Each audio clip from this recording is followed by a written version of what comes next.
Alright mga amigos, breaking news po tayo. 4 major sanctioning bodies ng boxing, WBC, WBA, WBO at IBF, posible na pong mawala sa boxing at tuluyan ng magtungo ang structure ng boxing sa one belt era or yung parang UFC style na iisang belt na lang. Yes mga amigos, ayon sa report ng Reuters, pinaplano daw po ng mga big time ng Saudi na sila kamahalang Turki Al Sheikh na bumuo ng isang boxing league.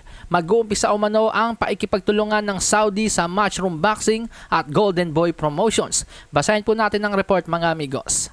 PIF is looking to invest in a joint venture with some of the sports stakeholders that would feature more boxing bouts, the people said, speaking on condition of anonymity. A handful of leading promoters including Matchroom Boxing and Golden Boy Promotions are involved in the discussions that could result in a deal valuing the new entity between $4 to $5 billion, one of the people said. PIF wants to create a venture that would bring the main sports organizers together in which it would take a minority stake, the person added.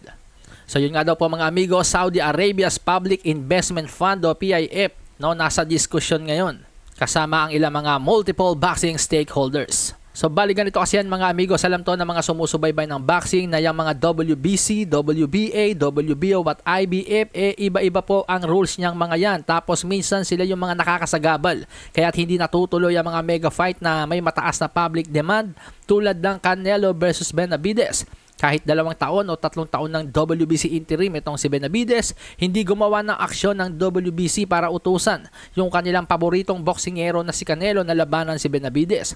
At heto namang si Canelo malayang nakakapili ng kanyang mga gustong kalabanin. Sa kabilang banda yung IBF naman nag-uutos ng mga laban na wala namang public demand.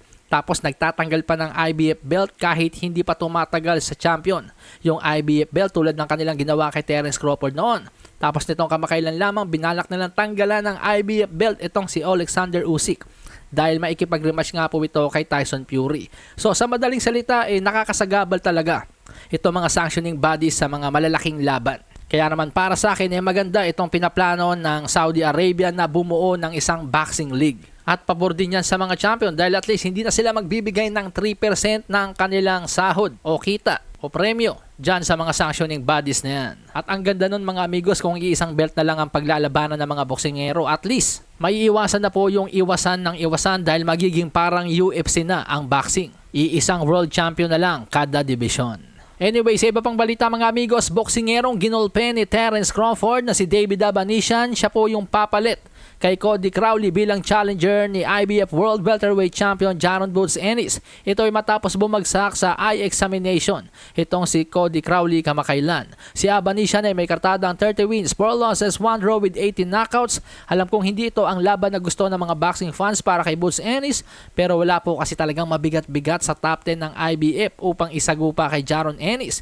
Dahil ito pong si Royman Villa at itong si Alexis Rocha mga natalo na to kamakailan.